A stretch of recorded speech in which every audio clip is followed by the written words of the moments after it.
Aujourd'hui, on va créer une petite application pour Android complète et from scratch. Pour vous aider à mieux comprendre cette démo, je vous conseille de visionner au préalable les vidéos d'introduction à Android Studio, d'explication des cycles de vie d'activité et celles sur les intents. Je vais créer l'application avec Android Studio. Elle sera composée de deux activités et donc de deux vues. Et cette application sera là pour vous aider à comprendre le cycle de vie des activités dont on représente ici le schéma. Classiquement, vous trouverez ce schéma sur votre oracle préféré sur Internet. Donc notre application, elle sera composée de deux vues et je veux pouvoir passer d'une activité à l'autre en cliquant sur un bouton. Donc celle-ci sera l'activité qui est à gauche, sera la première ici des deux activités, de la première vue. Je vais pouvoir cliquer sur ce bouton et lorsque je clique sur ce bouton, je veux changer d'activité et je voudrais passer vers cette deuxième activité où vous voyez la deuxième vue ici. Donc dans la première activité, on va avoir une information qui va s'afficher et se mettre à jour dans le champ qu'on appellera un text view. Ça va se passer avec tout simplement l'affichage d'une array list. Bien, je vais démarrer notre logiciel Android Studio. Donc, il se peut que vous ayez des fenêtres qui soient légèrement différentes de la mienne, parce que moi j'ai déjà démarré Android Studio plusieurs fois, et vous c'est peut-être la première fois que vous le faites. Je choisis de commencer avec une activité de type Empty Activity, et au commencement de notre application, eh bien, je vais pouvoir appuyer sur le bouton Next ici et renseigner l'information sur le nom que je souhaite. Donc là, mettez le nom que vous voulez. Par habitude, c'est peut-être mieux de commencer avec une majuscule. Le package, dans le package, il va se lire comme une adresse URL à l'envers. Donc, moi, je mets à la fin, quand je fais des démos, je mets edu. Et puis, l'endroit où vous souhaitez sauvegarder votre application. Alors, regardez bien dans quel dossier vous allez la placer. On va créer l'application en Java. Donc j'indique ici que je mets du Java. Et puis on va avoir la possibilité de changer le minimum SDK pour lequel votre application va pouvoir fonctionner. Si on met des SDK trop bas, on va risquer d'avoir des anciennes librairies à notre disposition et donc Android va nous dire qu'elles sont dépréciées. Si on met quelque chose de trop récent, vous risquez de créer une application pour trop peu de personnes et trop peu de personnes vont pouvoir charger votre application sur leur device. Donc moi par habitude je mets quelque chose autour de 2 tiers ici des devices disponibles et donc en ce moment c'est API 25.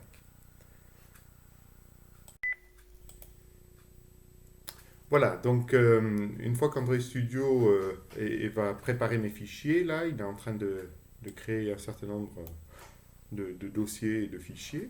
Pendant ce temps, je profite pour vous dire que je vais commencer donc par créer des vues XML et donc par placer des éléments qu'on va appeler des widgets dans des conteneurs qu'on va appeler des layouts. Alors, il existe plusieurs types de layouts à la disposition donc, du développeur. Ici, chaque layout va avoir ses propres règles de mise en page et ici, on va utiliser des constraint layout. C'est celle que préconise finalement Android Studio pour démarrer. Donc voici l'arborescence qu'elle nous a proposé donc pour l'instant Android Studio. Alors les parties importantes, c'est le manifeste en haut. Ici, main activity, donc le code en Java qu'on est en train de regarder sous nos yeux ici, et puis un fichier XML qui représentera la vue. Je vais tout de suite lancer cette application pour vérifier que tout se passe bien. Donc là, je le lance dans un device virtuel qui s'appelle Pixel 2 avec une API 26.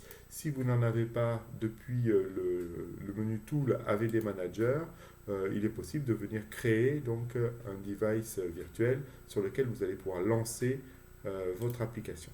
Vous pouvez également brancher votre téléphone physique. Il faut faire une petite manipulation dessus. Vous trouverez ça facilement sur Internet.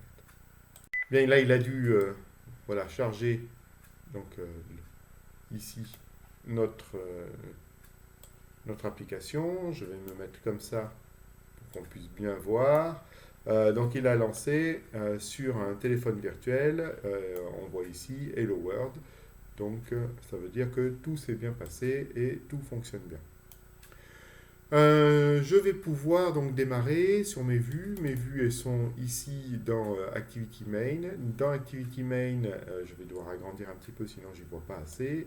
Dans Activity Main, je vais pouvoir utiliser le mode design ou le mode code ou un mode intermédiaire qui fait afficher les deux. Donc on voit bien ici qu'on utilise un layout de type constraint layout qui contient un text view. En matière de code, voilà ce que ça donne. Donc, j'ai la déclaration de mon layout ici. Ce layout est déclaré là et termine en bas. Et je vois qu'à l'intérieur, j'ai déclaré un text view. Voici mon widget text view. Donc, je vais repositionner l'image que je veux obtenir pour notre premier pour notre vue. Donc cette image, elle va contenir ici, on voit un text view qui aura la valeur de, enfin le texte contenu dedans, ça sera the current state list is avec deux points, écrit en rouge un peu gros. En dessous, il y a un autre text view et puis un bouton. Alors le premier text view, je vais utiliser celui qui est là. Je vais déjà placer les différents éléments.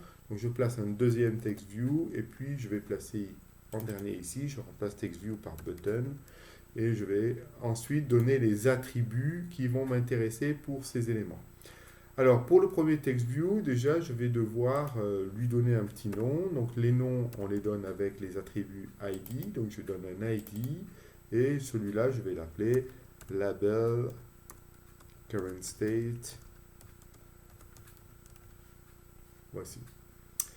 Je lui dis qu'il prend le minimum de place disponible en largeur, le minimum de place disponible en hauteur et qui contient la chaîne de caractères the current state list is. Voilà. Je vais lui dire aussi que je veux écrire ça un peu plus gros, donc je vais faire text size. Ici, je vais donner une valeur, elle est par exemple 28. Alors l'unité pour les polices de caractères, c'est du SP. Je vais donner ensuite une couleur. Donc ici, text color, je vais écrire ça en RVB. Donc je vais mettre rouge. Voilà, on voit ici la couleur qui est apparue. Si je veux, je peux venir la modifier. Et puis, donc, je donne des contraintes, puisque c'est un constraint layout, de positionnement. Donc, je lui dis que ici, le bas de mon objet va être contraint par le bas du layout. Le haut de mon objet va être contraint par le haut du layout. Donc, ça va le mettre au milieu. Ici, je vais lui dire que la gauche de mon objet va être contraint sur la gauche du layout et la droite sur la droite. Ça veut dire qu'il va exactement le centrer. Ok, sur le deuxième maintenant, donc le deuxième, je vais lui aussi lui donner un ID. Cet ID, il va s'appeler current state. Voilà, dedans, je vais pour l'instant pas lui donner de texte. Par contre, je vais lui donner un padding parce que sinon, il risque de toucher le bord et ça ne va pas faire joli. Donc ici, l'unité ici, c'est bien du DP. Je vais ensuite lui donner des contraintes de positionnement à lui aussi. Donc je ne vais pas lui donner de contraintes de positionnement bottom. On est obligé de donner au moins une en horizontale et une verticale. Donc horizontalement, donc, je vais le contraindre avec donc centré. Et puis verticalement, je vais le contraindre, mais donc avec une contrainte de top, mais pas celle-ci. Donc je vais faire top to bottom off, ça veut dire qu'il va être au bottom de celui-ci, et celui-là, il s'appelle label current state. Ok, mon bouton maintenant, de la même façon, je vais lui donner un ID aussi. Cet ID va me permettre ensuite de pouvoir le récupérer depuis le code en Java. Donc c'est important de leur mettre des ID et puis pour pouvoir les positionner aussi, c'est important. Je vais mettre un texte dedans. On a mis show diagramme. Voilà, je vais faire pareil, pas de contrainte ici. Je vais mettre une contrainte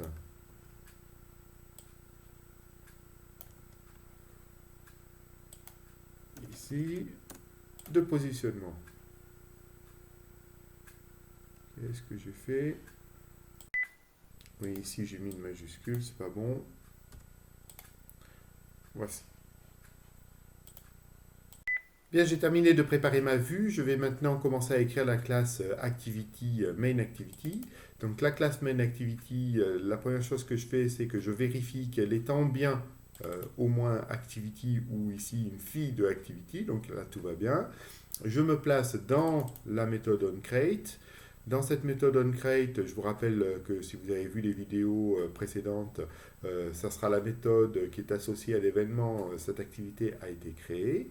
La première chose qu'il fait, c'est qu'il va se relier avec le fichier XML qui s'appelle Activity Main, qui se trouve dans le dossier layout des ressources, r.layout.activitymain.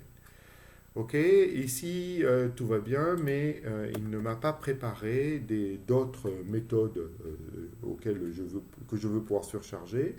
Donc les méthodes que je veux pouvoir surcharger, c'est la méthode onRestart, onStart, etc. Donc je vais récupérer mes méthodes. Donc onDestroy, onStart, onResume, onPause, onRestart. Voilà, donc là, j'ai préparé donc, les méthodes sur lesquelles je veux réagir.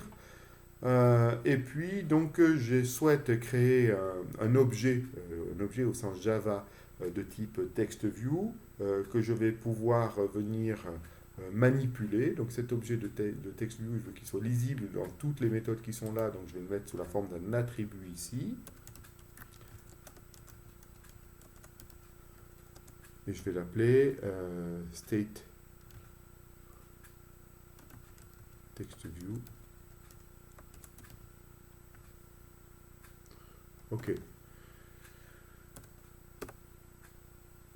Et au moment de la création, donc, je veux pouvoir venir récupérer le TextView qui a été placé dans la vue. Donc, c'est find view by id, r.id, et là, on met le nom du TextView que je veux récupérer. Donc ce TextView qui est là, c'est bien celui que j'ai préparé qui est là, qui a pour ID current state. Ok, maintenant, ce que je vais faire, c'est que je veux pouvoir contrôler donc, ce TextView ici dans mon activité. Donc par exemple, je vais marquer que je souhaite modifier sa taille. Et je vais mettre une taille de 16, sous-entendu SP. Je vais maintenant récupérer donc, mon bouton. Donc pour récupérer un bouton, je vais tout simplement faire un Find View by ID. Je n'ai pas besoin de créer un bouton pour ça. Un objet, c'est pas la peine, puisque je vais l'utiliser qu'une seule fois. Il va s'appeler r.id.button. Et ce bouton, je vais lui placer dessus un listener pour pouvoir écouter si jamais j'ai cliqué dessus. Donc je vais l'écrire de façon fonctionnelle. Voilà, donc ici, je mets dans l'accolade ce que je fais si je veux cliquer sur mon bouton. Alors on peut le faire depuis la vue, mais vraiment, il ne faut pas le faire parce que les vues sont là pour faire la partie vue et les activités sont là pour faire la partie contrôleur. Donc moi, ce que je vais faire, eh bien, c'est lorsque je clique sur le bouton, je voudrais pouvoir changer d'activité et passer donc à l'activité suivante. L'activité suivante, elle va ressembler à celle-ci. Donc, par contre, je n'ai pas encore demandé à Android Studio de créer cette activité. Donc, l'activité suivante, pour demander à Android Studio, en fait, soit je le fais manuellement. Manuellement, ça consiste à créer ici une classe en Java qui va étendre au moins l'activité, à créer un fichier XML et à déclarer le tout dans le manifeste. Si je veux, je peux venir demander directement à Android Studio de venir réaliser tout ça pour moi en demandant à Android Studio de créer une nouvelle activité de type Empty Activity. Ici, il me demande le nom de mon activité, donc simplement je vais l'appeler Image Activity. Il va être associé avec le fichier layout qui va s'appeler Activity Image, placé toujours avec les bons package names. Et le voici. Donc ce qui m'intéresse pour l'instant, c'est d'aller designer la vue qui est ici. Donc je vais m'occuper du design. Ici, je vois que je suis en constraint layout et j'ai rien dedans comme widget pour l'instant. Donc je vais placer juste des objets, je le positionnerai avec le code parce que le mode design ici, il sait faire des choses, mais il ne les fait pas bien. Donc ce que je veux, c'est prendre une image, mais alors l'image, je ne l'ai pas encore préparée, il faut que j'aille la charger et la positionner. Alors les images, on les place dans Drawable ici. Donc, moi ici, je vais ouvrir Drawable, je vais me placer dans le dossier là où je veux placer mon image. Donc je vais faire Show, un clic droit sur Drawable, Show in Explorer. Lorsque je fais Show in Explorer, il m'ouvre mon dossier et dans Drawable ici, je vais pouvoir placer l'image que j'ai envie. Donc l'image que j'ai besoin de placer, moi, je l'ai préparée de mon côté. Elle s'appelle Drawable, elle s'appelle Lifecycle. Voilà ici, hop. Et c'est fait, elle est placée. Donc maintenant, elle devrait apparaître ici dans Android Studio. Et du coup, lorsque je place une image view, je veux pouvoir lui dire que la source, ça va être cette image. Très bien. Je positionne également un text view. Ce text view, ça va être celui qui va m'afficher. Alors, on ne voit pas bien là ce que j'ai écrit. J'ai indiqué que le nombre de fois où je vais avoir cliqué sur le bouton de la vue précédente. Et puis, je vais mettre un bouton pour faire un retour arrière. Le bouton pour faire un retour arrière, il en existe déjà un dans Android, c'est celui-là. Mais ici, j'en crée un autre à moi et on va voir la différence que ça provoque.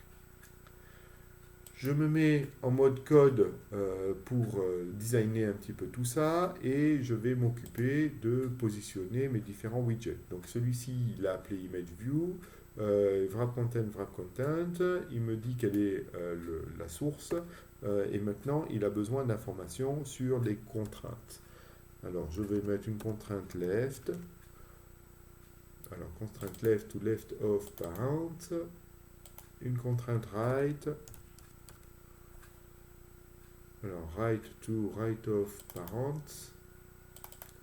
Donc ça va centrer mon image. Une fois que mon image est centrée, je vais lui mettre une contrainte top, to top of parent. Voilà. Si je fais ça, mon image elle va être trop grosse. Alors ici, je fais en sorte de changer ça manuellement. Alors sur des projets, il faut éviter ce genre de choses parce que les tailles de l'écran... ici, il vaut mieux pas les mettre en dur comme ça, mais les mettre en relatif. Bon, ici, pour l'exemple, on va faire ça comme ça.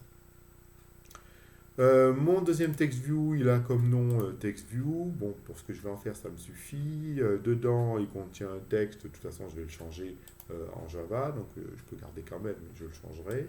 Et puis, je vais lui donner des contraintes de positionnement à lui aussi. Alors, les contraintes de positionnement que je vais donner, c'est centré pour mon texte. Et ici, c'est pas ça que je vais lui donner. Je vais lui dire que la contrainte de top, ça va être to bottom of image view. OK. Le suivant, ça va être sur mon bouton. Mon bouton, de la même façon, donc je vais récupérer toutes mes contraintes de positionnement. Alors lui aussi, il est wrap content, donc là tout va bien. Et dedans, il contient pas button, mais back. et puis il est positionné, contraint, à gauche, à droite sur le parent et en haut sur, non pas image view, mais text view. Voilà, donc normalement j'ai fait ma vue et je vais pouvoir retourner donc à mon main activity pour lui indiquer que je veux passer, parce que maintenant je suis prêt à passer donc de l'activité 1 vers l'activité 2 lorsque je clique sur le bouton. Dans le bouton ici, je vais pouvoir lui faire ce qu'il faut pour changer d'activité. Ce qu'il faut pour changer d'activité, c'est passer par un intent. Cet intent, ici, je le crée. Donc, je vais faire un intent. Alors, on va l'appeler intent send pour que ce soit plus clair. Et je vais faire new intent. Et là, il a besoin de deux paramètres. Le premier paramètre, c'est le contexte de l'application. Donc ici, je peux l'obtenir par getApplicationContext. Et puis le second paramètre, puisque j'utilise mon intent de façon explicite, c'est le nom de mon activité. Donc c'est ImageActivity. En fait, quand c'est pas le nom, c'est la classe. Donc c'est un point classe. Donc là, j'ai créé mon intent, et cet intent va me permettre de démarrer une activité, Start Activity. Et Start Activity, je vais lui demander de le démarrer avec intent. Donc là, ces deux lignes-là, la première, elle dit ce que j'ai l'intention de faire, et celle-ci, elle dit, vas-y, change d'activité et démarre celle-là. On est capable de n'afficher qu'une seule activité à la fois, donc si on démarre une autre activité, forcément, Main Activity va sortir de son état d'être en fonctionnement et puis va passer dans des états pour être progressivement laisser la place à l'activité suivante. On va voir par quel état il passe exactement. À l'occasion donc du changement d'activité, je souhaite passer l'information du nombre de fois où j'ai changé d'activité. Le nombre de fois où j'ai appuyé sur le bouton ici, pour pouvoir l'afficher à cet endroit-là. Donc pour ça, je vais déclarer une variable que je vais appeler shift. Cette variable que je vais appeler shift, elle va être utilisée à l'intérieur du bouton ici. Quand je cliquerai sur le bouton, ce ne sera pas le moment de la création. Donc si je déclare une variable shift ici, et que je l'utilise dans le bouton, je n'ai pas le droit de l'avoir changée entre-temps. Il faudra qu'elle soit déclarée en finale. Moi, ce n'est pas ce que je veux. Je veux pouvoir la changer. Donc, pour pouvoir la changer, il faut qu'elle soit lisible à tout moment et même en dehors du onCreate, en fin de compte. C'est ça que ça veut dire. Donc là, je vais la déclarer ici en private int shift. Voilà. Et je vais pouvoir passer cette valeur-là.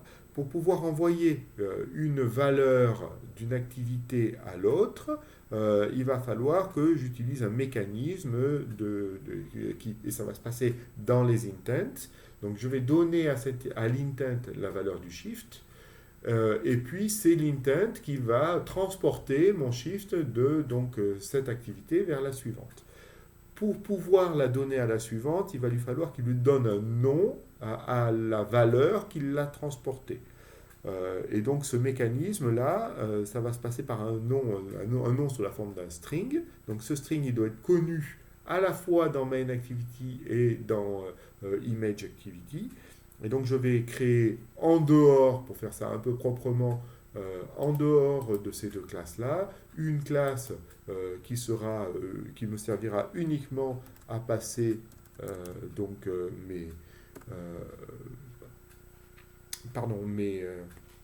mes variables, ma variable, en fin de compte, c'est presque une constante, hein, on va la déclarer comme une constante. Tiens, ici, je vais changer son nom et je vais mettre application. Voilà. Je pourrais presque mettre ça en abstract. OK. Et ici, je vais déclarer donc public, statique, string, et ce que je veux, c'est le nom ici, donc je l'appellerai shift, et je vais mettre dedans c'est pas très important, le contenu de cette chaîne de caractères, pourvu que ce soit la même que j'ai donc dans les deux. Donc ici, je vais pouvoir importer la valeur shift et me servir de cette valeur shift dans mon intent. Donc dans mon intent send, ce que je veux faire, c'est rajouter, donc on appelle ça faire un put extra. Je vais faire un put extra et je vais rajouter ici un int. Donc moi, ce que je veux, c'est mettre shift ici et mettre un int. Le shift, il ne le connaît pas encore, il me propose de l'importer, c'est fait, et je mets int. Très bien. C'est pas int, pardon, c'est shift en minuscule. Ok. Par contre, avant d'envoyer, ici, j'incrémente. Donc cette valeur que j'ai finalement envoyée pour changer d'activité, il faut que dans mon image activité ici, je puisse aller la récupérer. Donc là aussi, je vais créer une variable shift, je vais l'initialiser avec la valeur que je reçois depuis un intent, et puis je vais tout simplement... alors par contre, il faut que je fasse attention parce que je peux passer par là sans être passé par un intent. Donc je vais pouvoir lui donner une valeur, aussi une valeur par défaut. Allez, on est parti. Donc mon int ici, je le déclare ici. Je n'ai pas besoin, lui, par contre, de le déclarer à l'extérieur puisque je ne changerai pas sa valeur. Je vais l'appeler shift également. Ce shift ici, il va être issu d'un intent. Ah, j'ai oublié de déclarer mon intent. Alors, je vais déclarer mon intent receive. Et ici, je vais faire un get intent. Ça veut dire que je regarde, je récupère mon intent. Donc, depuis intent receive, je vais pouvoir récupérer get int extra et je récupère la valeur de shift.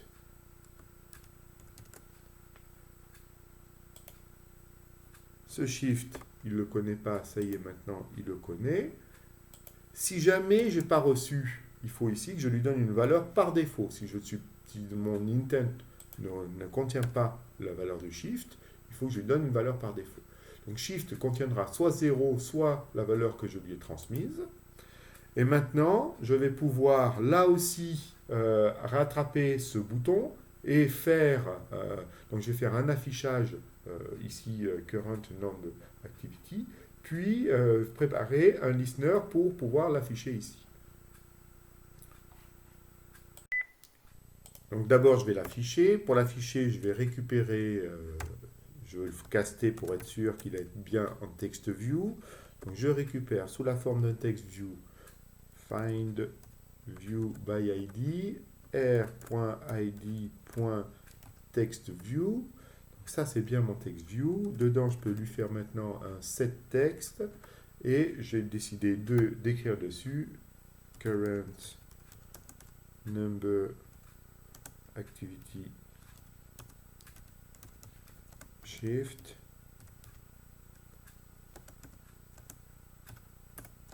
plus la valeur de shift évidemment.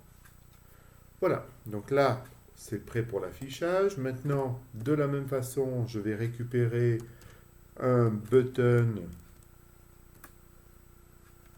find view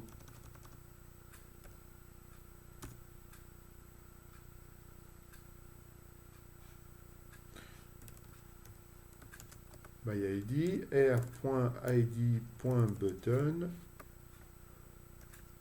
et ici je mets un listener. C'est un click listener et au clic je veux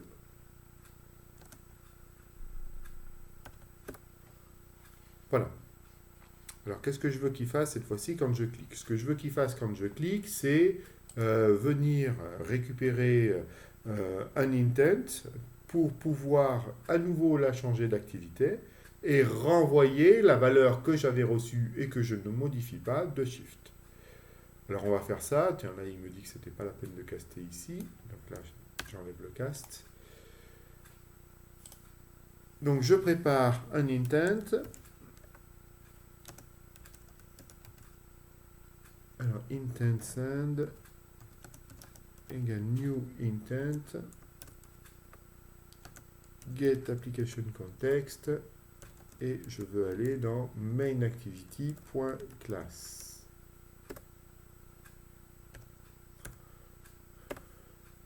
Et mon intent send,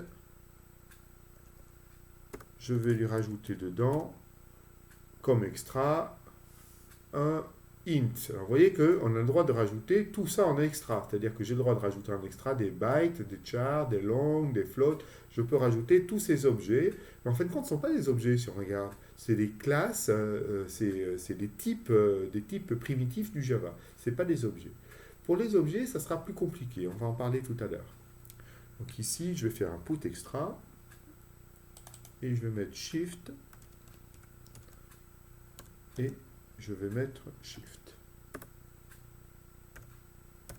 Donc là, je lui dis que lorsque j'ai reçu la valeur de shift, je ne l'ai pas modifiée. Quand j'appuie sur le bouton, je la renvoie. Et je vais faire un start activity avec mon intent. Très bien, donc là je suis prêt et je vais pouvoir aller maintenant dans main activity, récupérer cette valeur de shift, puisque vous voyez qu'ici je l'ai bien passé, mais par défaut je n'ai rien mis dedans. Donc là, de la même façon, dans mon onCreate, je vais préparer un intent de receive.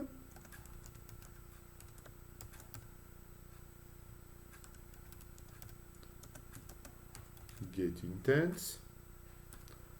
Voilà, et je vais faire shift, prends la valeur de intentReceive.getIntExtra de shift et par valeur par défaut 0. Donc si c'est la première fois, ici, mon intent receive il ne vaudra rien du tout, il n'y aura rien dedans. C'est pas qu'il ne sera pas nul, hein, mais il n'y aura rien dedans. Donc ça va passer. Comme il n'y aura rien dedans, eh ben, il va prendre la valeur par défaut, il va mettre 0 dans shift.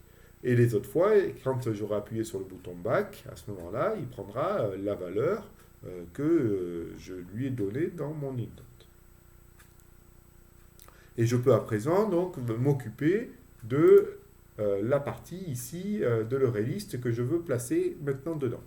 Cette ArrayList, pour l'instant, je ne le déclare pas. Je vais simplement faire comme si je l'avais déjà déclaré. Je garde quelque part dans ma tête qu'il va falloir que je fasse un new quelque part. Et je vais simplement venir placer mes éléments ici. Je vais l'appeler ActivityList. Donc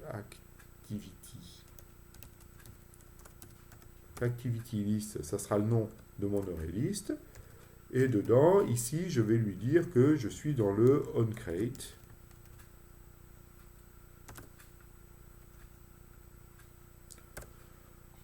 Voilà, ça sera donc une ArrayList de quelque chose qui va ressembler à des strings. Hein. En tout cas, je peux mettre un string dedans.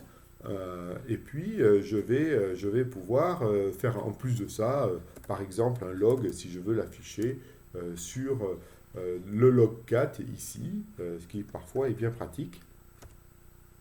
Donc pour afficher dans le log4, il me faut écrire un tag ici. Voilà, voici un tag. Et puis ici, je vais mettre ce que je veux afficher. Donc je veux afficher pareil, onCreate. Ça, c'est une classe abstraite, log, donc je l'ai importé. Et voilà, donc ces deux choses-là vont me permettre donc d'afficher ici dans mon TextView. Ah, d'accord, mais afficher dans le TextView, donc mon TextView, je l'ai récupéré. Là-haut, je l'avais appelé State TextView. Donc, State TextView, point setText. Et dedans, je vais lui placer la valeur de mon ActivityList sous la forme d'une chaîne de caractères, donc en toString. OK. Donc là, ces choses-là, je sais exactement la même chose qu'il va falloir que je fasse dans mon onStop ici, mais je vais remplacer tous mes onCreate par des onStop. Ici, je vais faire la même chose passant par onDestroy. Alors, il y a peu de chances que j'arrive dans onDestroy. Hein. On va voir ça. Dans le onStart, donc mon start, ça sera donc une activité, elle est démarrée, donc je passerai dans la méthode onStart lorsqu'elle sera visible. Dans le onResume, ici, je vais y passer quand l'utilisateur va pouvoir interagir avec l'activité. Dans le onPause, ben, c'est quand l'activité n'est plus est en pause. Et dans le onRestart, alors on va voir à quelle occasion il y passe justement. Cette application-là va nous montrer un petit peu quand est-ce qu'il va passer le. Il ne va pas y passer systématiquement, on se doute. Maintenant, je vais m'occuper donc d'envoyer cette activity list ici dans un intent. Alors, je vais vouloir l'envoyer ici et faire un put extra de cet objet-là. Ah oui, mais cet objet-là, c'est un objet, et donc on a dit tout à l'heure qu'on peut envoyer dans les put extra que des types natifs ou des choses un petit peu particulières. Par chance, on va pouvoir l'envoyer parce que on va pouvoir non pas utiliser un put extra ici, mais un put char sequence arraylist extra. Ça veut dire que ici, j'ai le droit d'envoyer un arraylist de char sequence. Ben, finalement, moi, je vais le déclarer ici comme un arraylist de char sequence, et ça m'ira très bien. Donc, je veux pouvoir envoyer ça. Alors, il lui faut deux paramètres. Il faut donner un petit nom ici.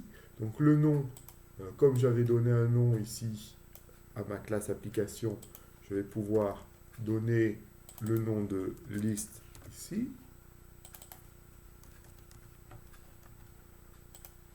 Donc là, ça va être réglé pour list. Voilà. Et maintenant, donc, je vais pouvoir déclarer enfin mon activity list. Je sais comment je vais la déclarer. Je dois la déclarer en arraylist de char sequence. Toujours pareil, je l'ai besoin dans toutes les méthodes en dessous. Donc, je vais la mettre en attribut. Private arraylist de char sequence. Donc, je suis obligé de mettre un arraylist de char sequence si je veux pouvoir échanger ça. Ok, donc ça y est, elle est déclarée, ça râle moins. J'ai toujours pas fait de new, il faut que je fasse attention. Je vais pouvoir envoyer, recevoir comme un ping-pong, donc cette arraylist, depuis ici cette activité vers cette autre activité. C'est ce que je lui ai demandé de venir l'envoyer ici. Je ne dois initialiser, alors maintenant on va parler d'initialisation, je dois l'initialiser que la première fois. Parce que chaque fois que ça revient dessus, il ne s'agit pas de faire un new, parce que sinon je perds toutes les valeurs qu'il y a dedans. Donc si ma liste n'est pas vide, alors je vais pouvoir la récupérer. Donc on va faire ça, on sait qu'on va la recevoir également, donc depuis mon intent receive, ici, je vais pouvoir faire un get char sequence array extra. Array, c'est arraylist. Voilà, arraylist extra. Et ici, je vais pouvoir récupérer depuis list. Et ça, je vais le mettre dans mon activity list. OK. Si mon activity list est nul, c'est le cas de la première fois, et seulement la première fois, alors je vais faire activity list égale new arraylist. Mais sinon, toutes les autres fois, ce que je veux faire simplement, c'est ici, aller à la ligne pour pouvoir afficher la deuxième valeur. Ok, on va faire ça. Donc aller à la ligne, c'est facile. ActivityList.add. Et ici, j'envoie un anti/n pour faire un retour à la ligne. Très bien. Je veux afficher ici mon 0 de toute façon. Donc je vais mettre activitylist.add et là je vais mettre dedans shift plus une chaîne comme ça, hop, et on va faire ça comme ça suffit. Voilà. Et c'est seulement après ça, évidemment, que je vais pouvoir afficher mon état.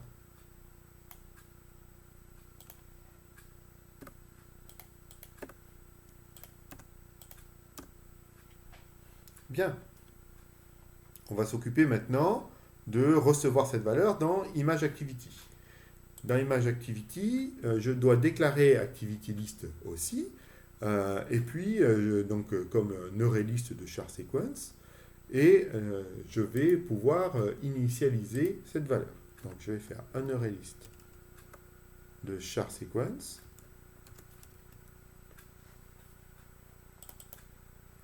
Que j'appelle aussi ActivityList et que j'initialise avec mon intent.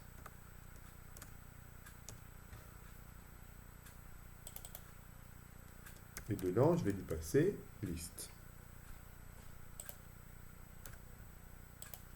Ce même list qui va aller importer. OK.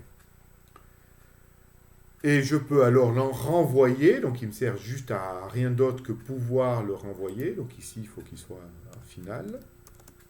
Voilà. Et là aussi. Et je veux pouvoir renvoyer cet élément-là dans mon intent send. Donc intent send point put charSequence ArrayList extra list, voilà.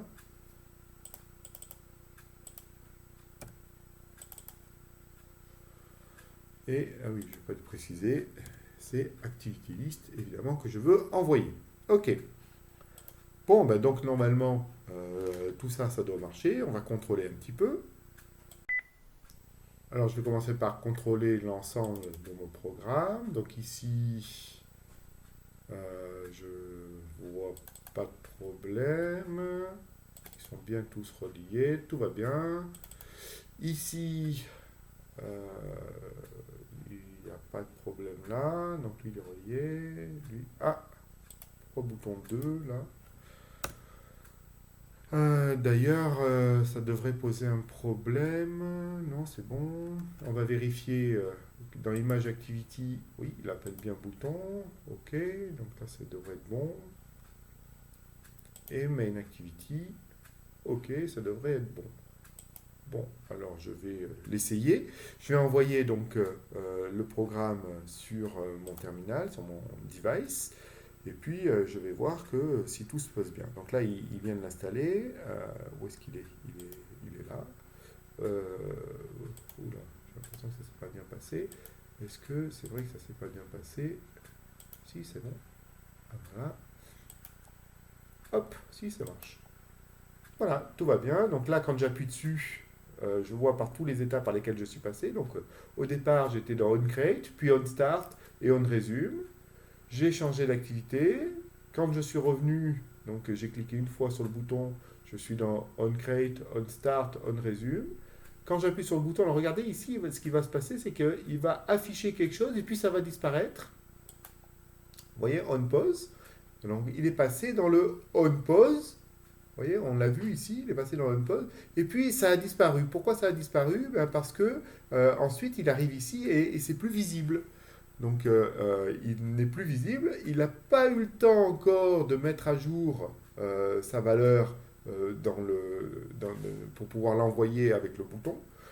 Donc, elle n'a pas encore été mise à jour au moment de l'envoi. Donc, du coup, elle est envoyée sans la valeur de OnPause. Et elle arrive dans la seconde activité qui la renvoie telle qu'elle, mais sans la valeur de OnPause. Lorsque je clique sur le bouton Back, ici, donc maintenant je vais retourner. Donc du coup, eh bien, il me prépare, il est allé à la ligne, et puis il m'a préparé ma suivante. D'accord, alors on regarde la différence qu'il va y avoir maintenant avec le bouton Back ici, et je vais cette fois-ci utiliser le bouton de retour de Android.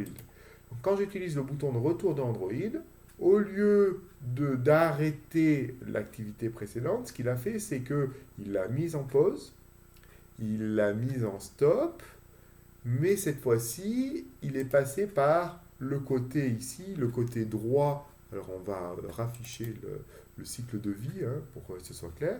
Donc il est passé ici, dans ce côté droit, pour repasser. Donc ça, c'est quand j'appuie sur le bouton retour de l'Android. Et donc il arrive sur ici le on restart que j'attrape, puis le on resume. Si je faisais le bouton back en appelant explicitement un intent, ce qu'il fait, c'est qu'il passe par l'autre côté ici, il tue le process et il repasse dans mon create ici. Donc ça, c'est la différence qu'il y a entre les deux. Bien, cette vidéo est maintenant terminée et je vous souhaite un bon développement de votre côté. À très bientôt.